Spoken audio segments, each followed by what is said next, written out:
Alrighty. Hello, everyone. Good afternoon. Thank you for coming to the Navigating the 2-on-1 workshop at the Parents as Partners Conference. My name is Jocelyn, and I'm a community support worker with the Toronto District School Board in LC3, which is based in Scarborough. I will let my the amazing facilitator and my amazing co-host introduce himself and all his amazing work. Thank you, Jocelyn. My name is Fade Hendry. I'm the Manager of Training and Outreach with Find Help Information Services and 211 Central. So we're all so happy you were able to join us today. And so if anybody has any questions, we're gonna have about 10 to 15 minutes at the end for any questions that anybody may have. But please, I'll be monitoring the chat. So if anybody has any questions, please pop them in there. And it's a smaller group, so we might have a chance to be able to answer them as we go. All right, thanks so much, everyone. Thank you, Jocelyn. I'm just going to let everyone see my screen here, share my screen with you. And thank you for attending the first ever Parents as Partners virtual conference for 2020. This conference has been going on for, I think this is the 4th or 5th year, but this is the first year it's ever been done virtually. We want to extend our thanks and acknowledgement to a number of sponsors that have made this conference possible, including Lysol, High Five, FlipGive, Health Canada, Let It Go, Space, Sexual Assault Support Centers, and the Waterloo Region Crime Prevention Council. This session is devoted to understanding how to navigate the 211 system, finding services when you need them.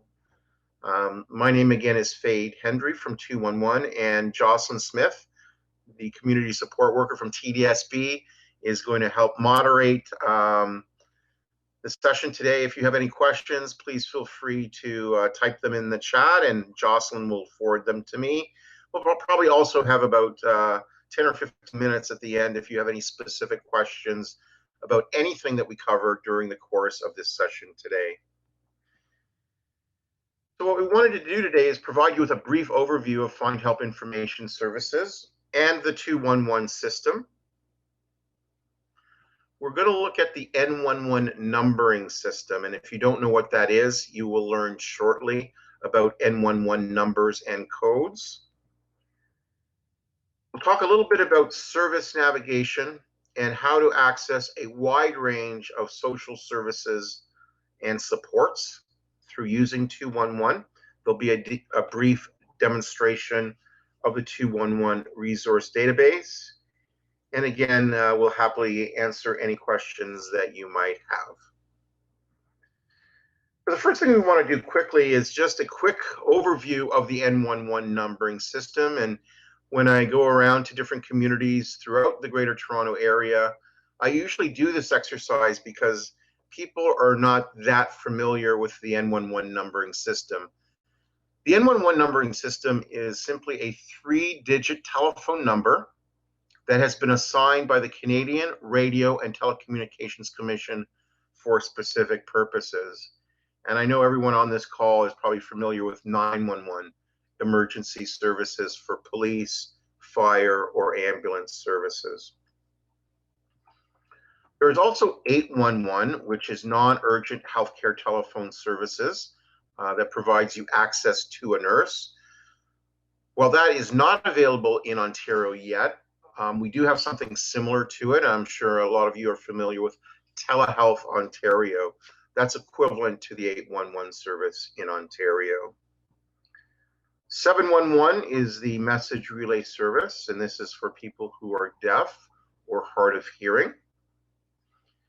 611 will provide you access to your telephone company. So that's your Bell, Rogers, Fido for telephone repair and customer support. 511 is a number through the Ontario Ministry of Transportation for road, highway, and weather condition information on the 400 series highways in Ontario. 411 is your directory assistance for telephone numbers for business, commercial, or residential listings. There is a charge for directory assistance, while the other N11 numbers are free of charge. Many of you are also probably familiar with 311, which has been assigned for municipal government services. So there's a very large 311 service for the city of Toronto, and you'd call there when your garbage has not been picked up, or animal control, bylaw enforcement, building permits, essentially anything to do with the city of Toronto. And that is available 24 hours a day, 7 days a week, 365 days a year. And finally, 211 is a number people can call anywhere in Ontario, and as of last week, anywhere in Canada, for free and confidential information on a wide range of social, human, government, and health services. So if you learn nothing more in the next half hour or so, at least now you have an understanding of the N11 numbering system. And by the way, you cannot have 111 because when you dial 1 on your phone, it thinks it's long distance, or it will go to your voicemail. So that's the N11 numbering system.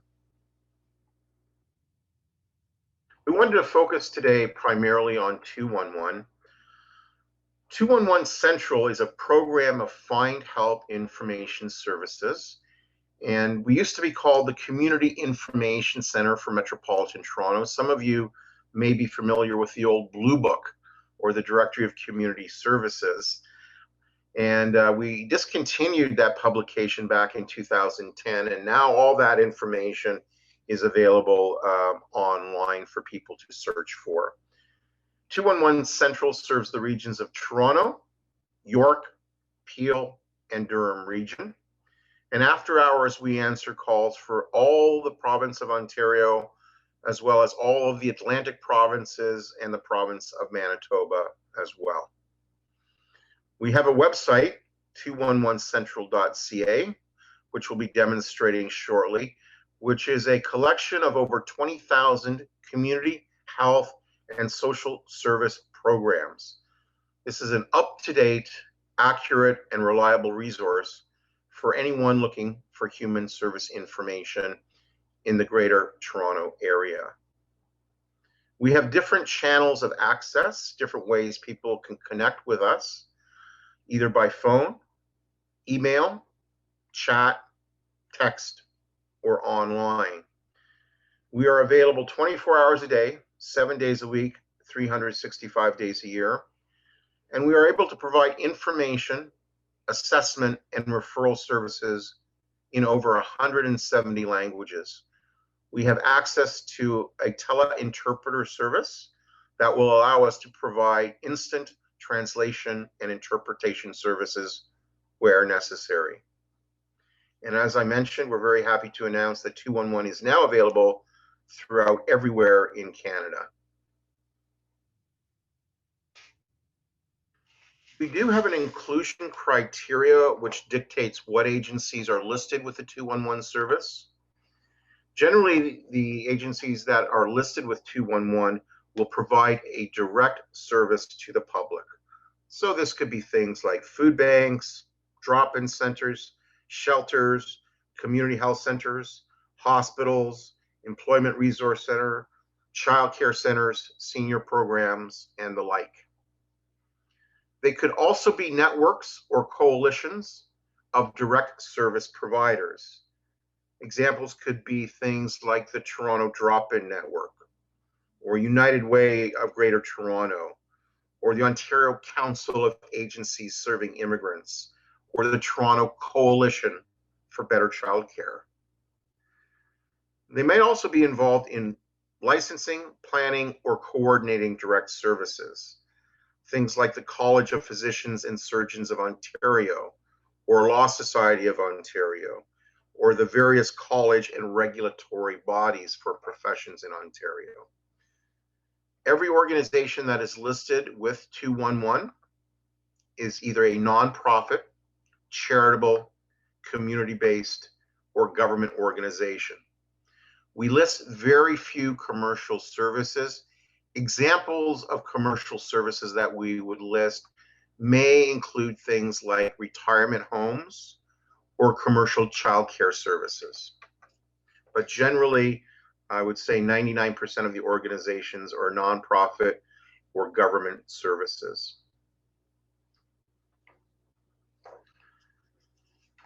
One of the challenges really at working at 211 is when that phone rings, we have no idea who's calling, what they're calling about, or how they feel about their presenting situation or problem. The, the, the types of inquiries range a great deal, from very simple and straightforward calls to very difficult and complex calls, to even callers who are calling in crisis or distress. So we need to be prepared to provide assistance and information to any type of inquiry we receive. So on the slide deck before you, the screen before you, you see some of the types of frequently asked questions we get. It could be about food banks or meal delivery programs. We've gotten a lot more of those since the onset of the pandemic. We get lots of questions regarding financial assistance programs. This could be about new programs like the new Canada Recovery Benefit that was just announced last week, or programs like employment insurance, income security programs for seniors like old age security or the guaranteed income supplement or the Canada Pension Plan, as well as things like utility and energy assistance programs or rent assistance programs. We also get lots of inquiries related to health services, including mental health and addictions. So this could be things like, where is my local walk-in clinic, or what hospital is closest to me, or what mental health services and supports might be available for my child. We also get a fair number of inquiries related to employment, education, training, and upgrading.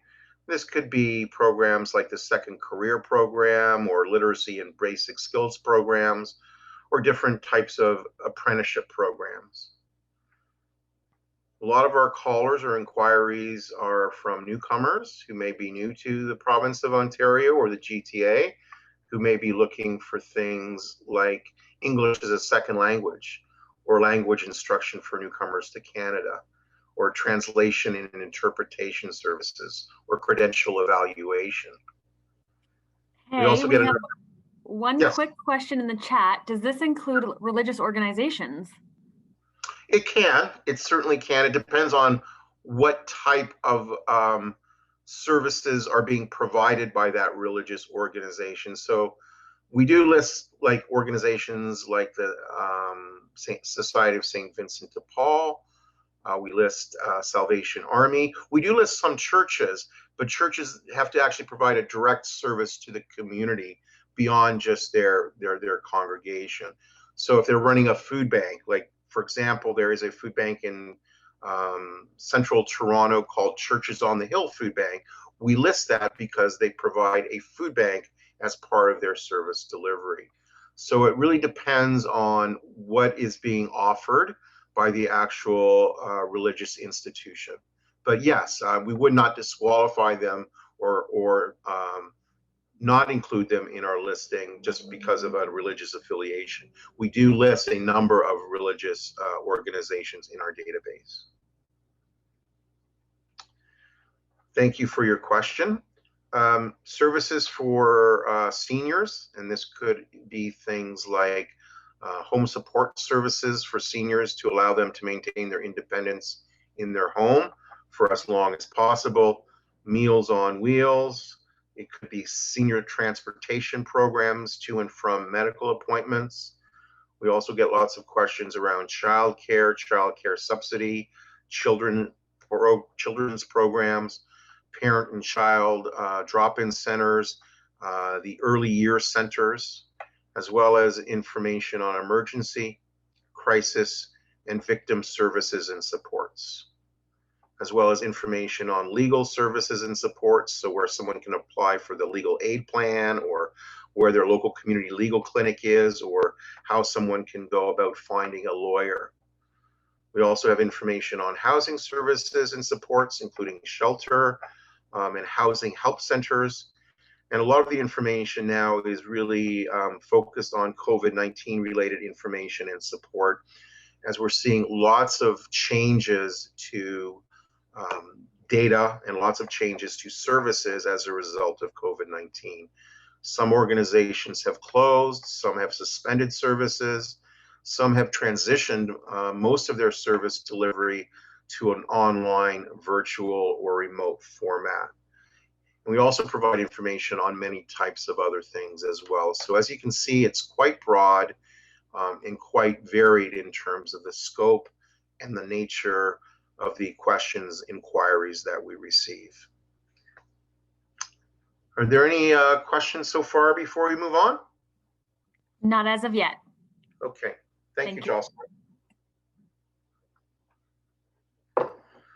Oftentimes I'm asked what my role is, and I say I'm an information and referral specialist, and a lot of times we get met with sort of blank looks. What is that? So I try and explain the role like this. We are like air traffic controllers for social services, help people navigating the complexities of the social, human, and government service system, and hopefully they land safely at wherever they need to land. And that could be at a food bank, it could be at an assaulted women's shelter, it could be at a community legal service, it could be at a walk-in clinic, or any number of different services. All inquiries are answered by trained and certified service navigators. And in order for us to give out information, in many cases, what we need to do is gather information from the callers first. And this is the art of asking people the right questions in the right way at the right time. And the referrals are provided based upon the assessment. So the quality of the assessment has a lot to do with the quality of the referral. Our inquiries are tracked and are recorded for purposes of quality assurance and reporting purposes. So we're able to identify gaps in service, met needs, unmet needs, and these are then forwarded to key stakeholders and funders for purposes of helping them making informed decisions about allocation of funding. We also offer follow-up where warranted, particularly if someone is in a compromised, vulnerable, or precarious position.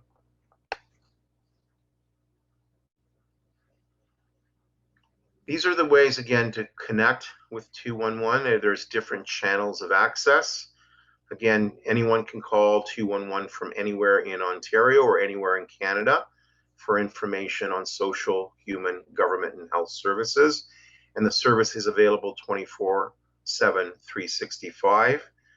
Our website, 211central.ca, which I'll be showing you momentarily.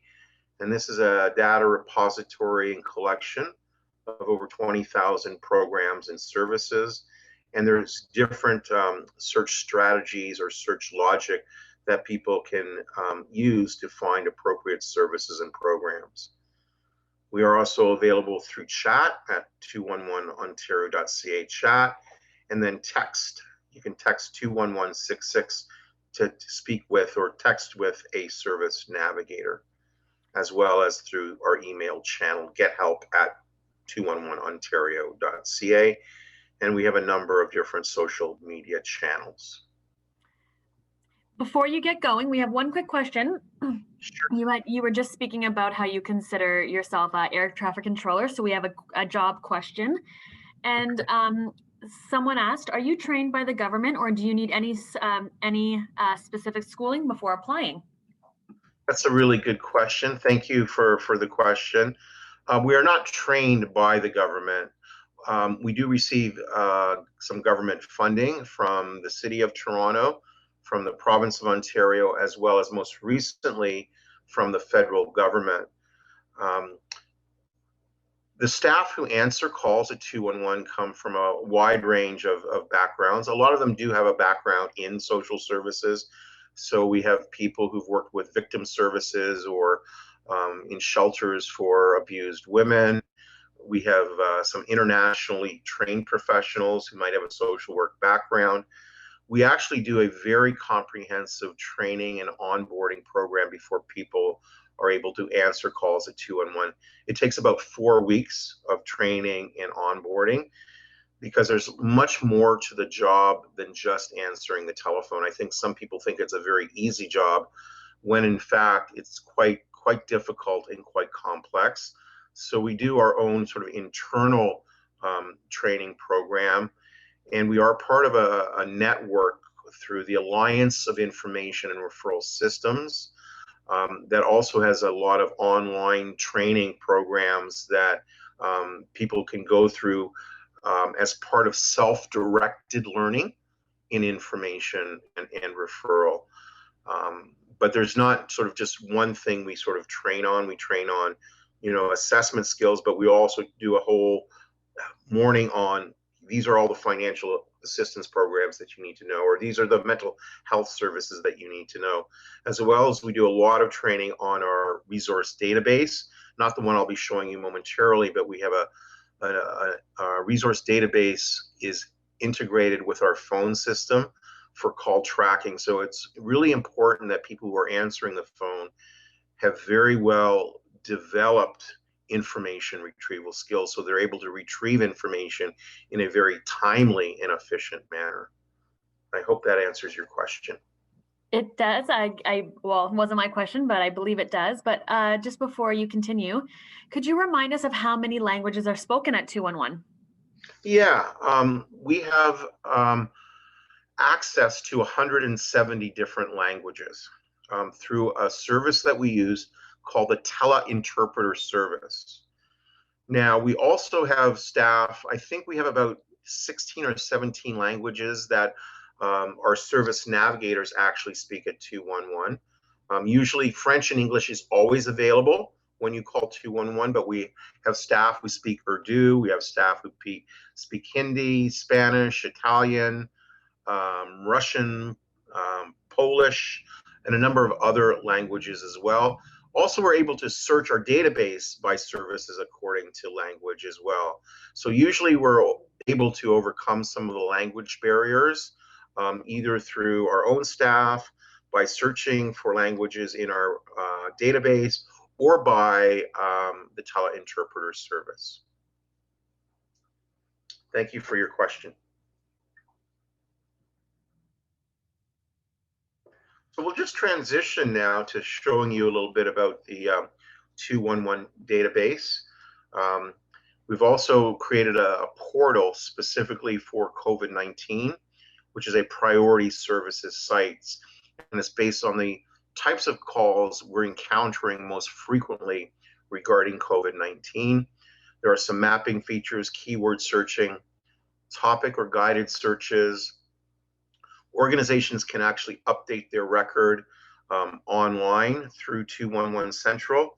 We also do community snapshots, maps, and stories as part of our business intelligence system. So I think what I want to do now, Jocelyn, I'm going to try and toggle between the slide deck and the resource database. So I hope everyone can see 211 Central. This is our. Yes. Great success. Thank you. Yeah, that's great. So this is sort of the home page. And one thing I'll just want to highlight to you is this has been a tremendous time of unprecedented change since March 16th, when we all were asked to go home and work remotely. Since then, we have updated close to 10,000 records because most services in our database have been impacted in some way, shape, or form by COVID-19. So whatever service we're referring to, we generally suggest it's best for the caller to contact the service prior to visiting in person to receive the most up-to-date information. And some places now, as you know, that they're requiring appointments for services, things like the newly announced um, influenza clinics. To get a flu vaccine through Toronto Public Health, you will need an appointment. So it's really important to, I think, contact the organizations prior to going there. So as you can see, there's different ways to search. There are a number of different categories: food, homelessness, mental health, housing. And again, these align quite closely with the types of calls we receive at 211. And there's different maps and data. People can stay connected with 211.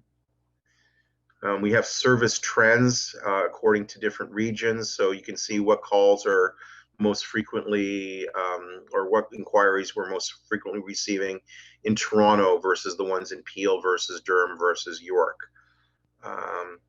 We have maps of all the food banks and meal programs across the GTA, as well as mental health services and supports.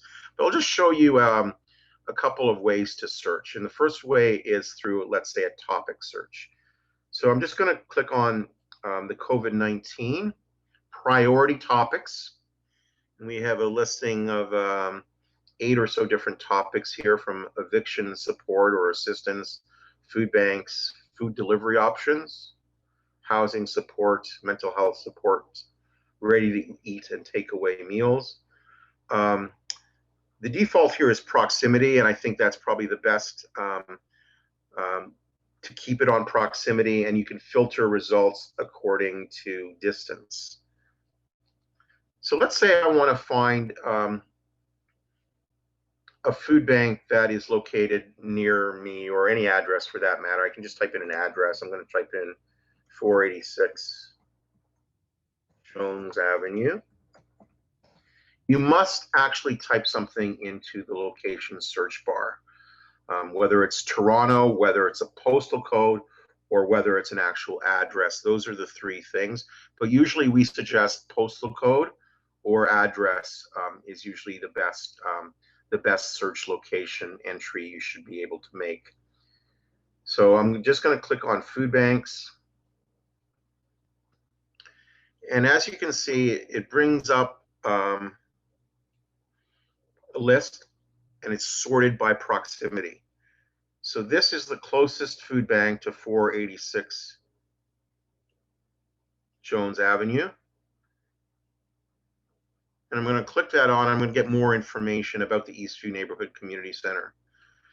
So it says the food bank is still open on Tuesdays from 10:30 to 1 p.m. It's located at 86 Blake Street. There's an actual number for the food bank. There's possible delivery for people at high risk or having COVID symptoms, people who may be in self-isolation or quarantining. And then it gives you some other programs and services as well. So this looks like it's quite a multi-service organization: seniors programs, newcomer programs.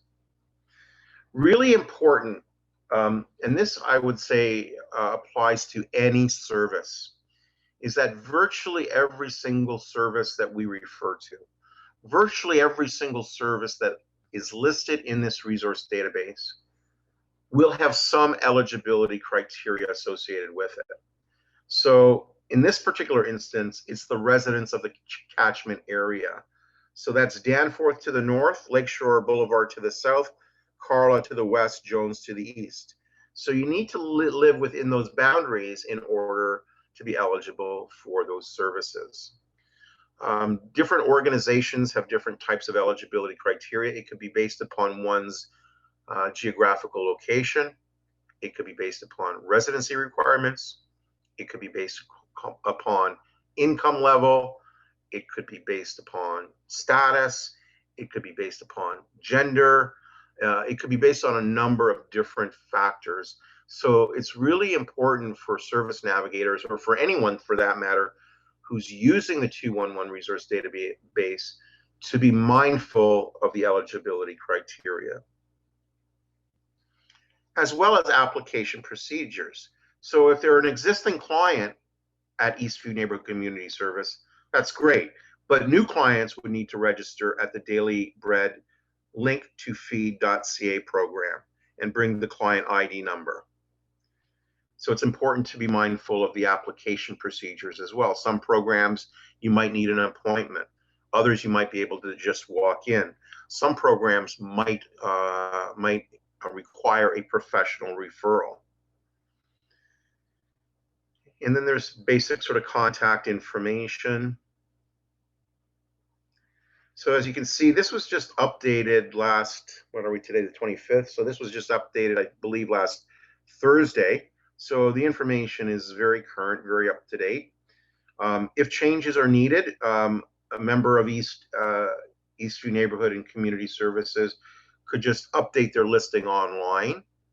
We verify and vet that listing before we make changes to the actual database. But organizations can partner with us in ensuring that our information is accurate, up to date, by making the necessary changes to their organizational record on the 211 website. And then there's sort of the contact. This is sort of the contact information. And this is a little bit under construction now. I think we would want an organizational record eventually to just be all part of one page. But this will give you the contact information. Also the languages. So here it's Cantonese, English, Mandarin, and the contact person as well. And you can also map it. So here we see Jones Avenue, and here is the actual Eastview Neighborhood Community Center. So people can map it as well. So another way to search, let's say someone is looking for a community health center. So Jocelyn, can I ask you for your postal code in Etobicoke? Yeah, the one is M8Y 1R4.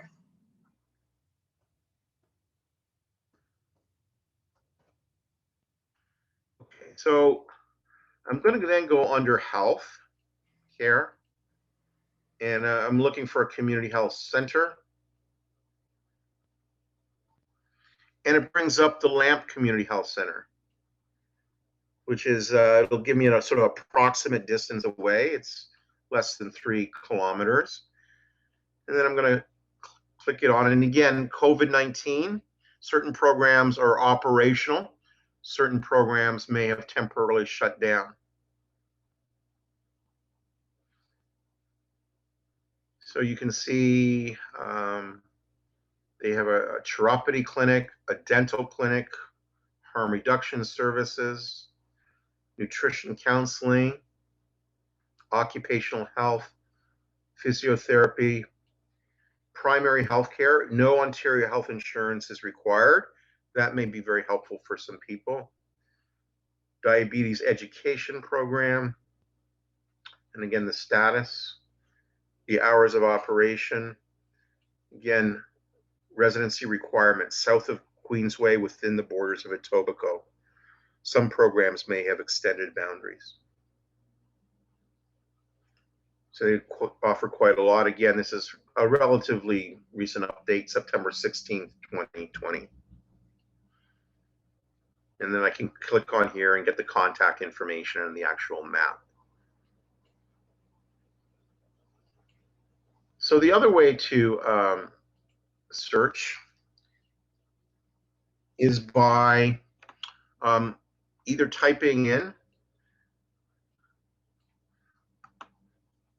an actual name of a program, name of an agency, or even commonly used acronym. So I'm going to type in a program called Reaching Youth. And again, it will give me a pull down menu, so I don't have to type in the whole thing here. Reaching Youth Through Engagement Program. And I'm just going to type in, say, Scarborough. And then I'm going to bring up my search. Strides Toronto, which is actually a relatively new agency. It's an amalgamation of a number of different agencies, including East Metro Youth Services and the Aisling Family and Child Services. And I'm just going to click this on to get more information about this program.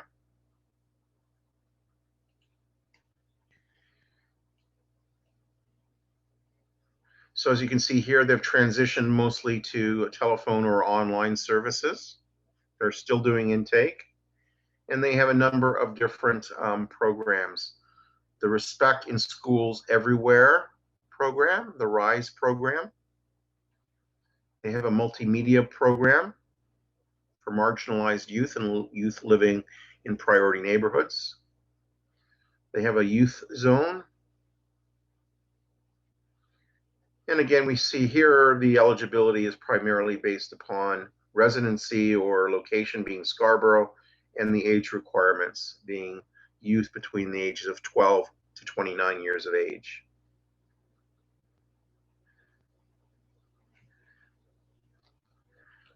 Fees. Most of the programs that are listed with 211 are free of charge. If there are fees, they may be calculated on a sliding scale based upon a person's ability to pay for the service, or it could be a set fee. So, example, if you were to look up to get a passport in Canada, it would give you the fees for either a 5-year passport or a 10-year passport.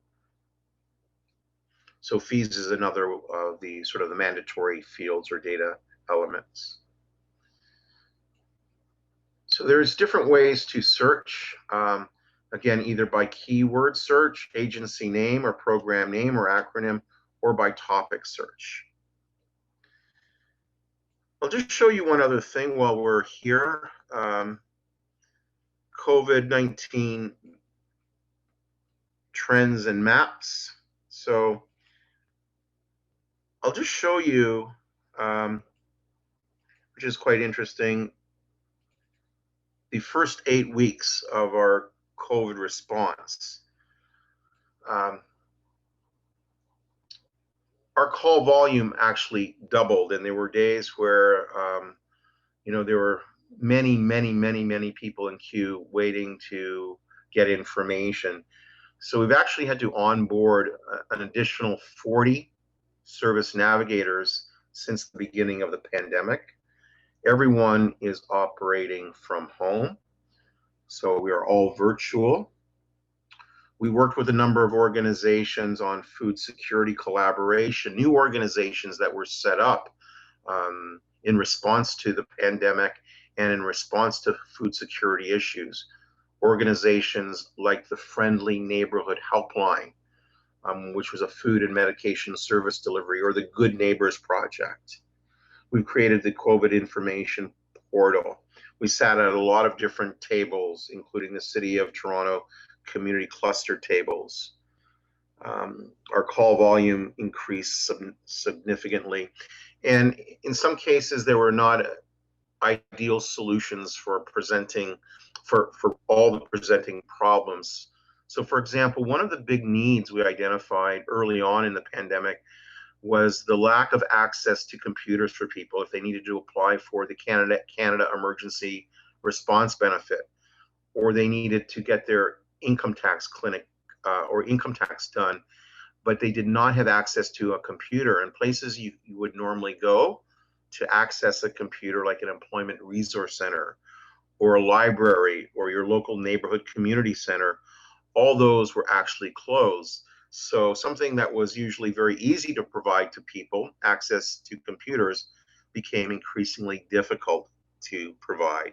Tax clinics, all the withdrawal management services in Toronto, the detox centers, closed for a period of time during the pandemic. So people who were in need of withdrawal treatment were also left in very difficult and precarious situations. We got many more calls about mental health supports and mental health services, as the toll of the pandemic created a great sense of anxiety and a great sense of uncertainty for people. People were alone, they felt isolated, they felt disconnected. Um, as a result, our average call time went up because people aren't only calling about the services that they need, they're also just calling to talk about some of the feelings and frustrations they're having as well. So this sort of just gives you a quick overview of the first 8 weeks of the pandemic, and now I think we're not into the eighth week, we're into the eighth month of the pandemic. So I just wanted to show you that and some of the trends and gaps in services and unmet needs during the first 8 weeks of the pandemic.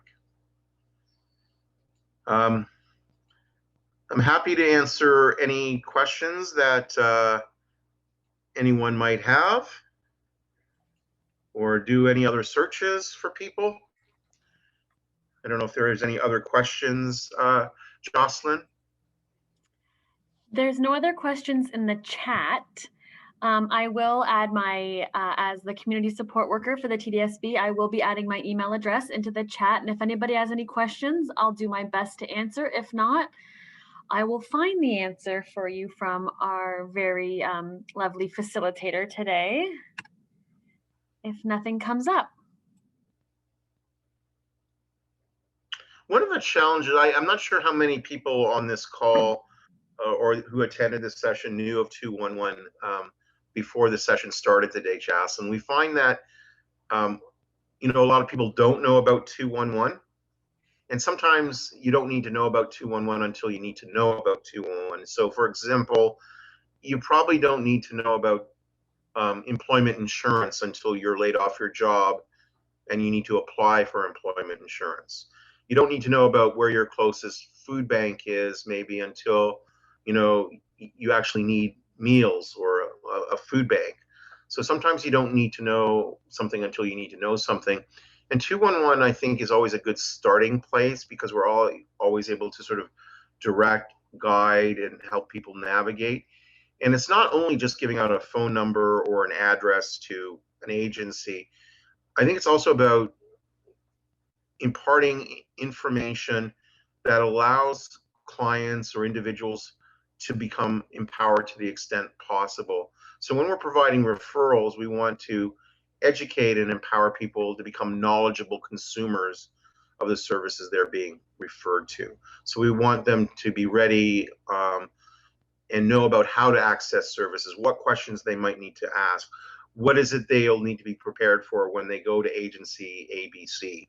So it's a little bit more thorough than just looking up a phone number in a telephone book or doing a Google search. There's a lot more to it than that. So we try and really educate and empower people to become knowledgeable consumers of the services they're being referred to. Amazing. Could you just remind us, there's a question in the chat, could you just remind us of how an organization would get on 211 if they're not already on there? Sure. That's a great question. Thank you for your question. So I'll just go back to the actual website. And so here's the actual home page.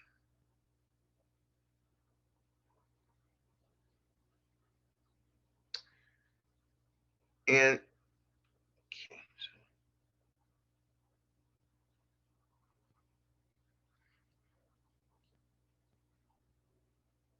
so send a correction or an update. You can click that on, and then you can just, fill out this form. So your name, your email, and your message. So you can say, I want the ABC Learning Center to be added to your resource database. And then you could submit that with your email and name and telephone number if required. We would follow up with an email or a phone call to get additional information about your program and your service to see if it meets our inclusion criteria. Our inclusion criteria is listed here at the bottom. Terms of service, I think it will be here. So, nope, no, that's Google Terms of Service. want our terms of service, sorry.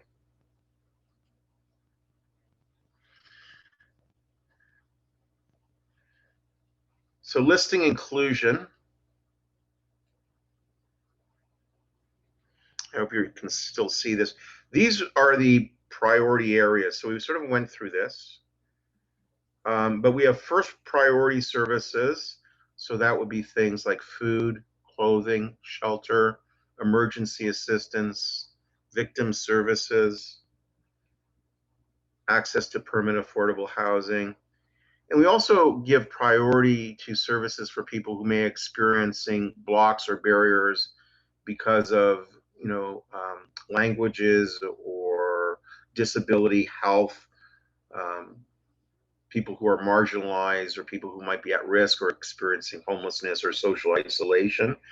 So this is really our inclusion criteria. So you get a basic idea if an organization would meet that inclusion criteria or not. We do list what we refer to as the quality of life services, sort of education, recreation. Um, and this is our exclusion criteria. Like generally, as we mentioned earlier, many commercial businesses, we do not list businesses generally, and they're excluded. But I also want to point out, just because we're listing a service doesn't mean we necessarily recommend it, endorse it, or give it that sort of golden stamp of approval. It simply means that they've met our inclusion criteria. There's no sort of trip advisor for social services. Um, so one of the things we want to do when we're providing referrals to people is provide them with some choice and some option. So if we're providing, referrals on childcare centers, we're not just going to provide one childcare center. We're going to give them a number of different childcare centers and a number of different choices and option. Because when people have choice and they have option, they feel they have some say in the matter. They feel they have more control over the outcome. So those are that's our inclusion and exclusion criteria. Any other questions or comments? Awesome. No, thank you so much. It's just some people sharing that this is their first learning of 2-in-1, so it's a great new resource for everybody. And yeah, I think that's everything as of right now. If anybody has any last minute questions, please go ahead and you can type those in the chat. Well, I want to thank people for coming out. I know they probably have many other things to do on a Sunday in October. So thank you. And for those of you who didn't know about 211 or for any of the other N11 numbers for that matter, at least now you know. And don't be shy to use us. We're always available 24/7, 365. So thank you very much. Perfect. Yes, everybody, thank you so much for coming. And please enjoy the rest of your afternoon. Thank you.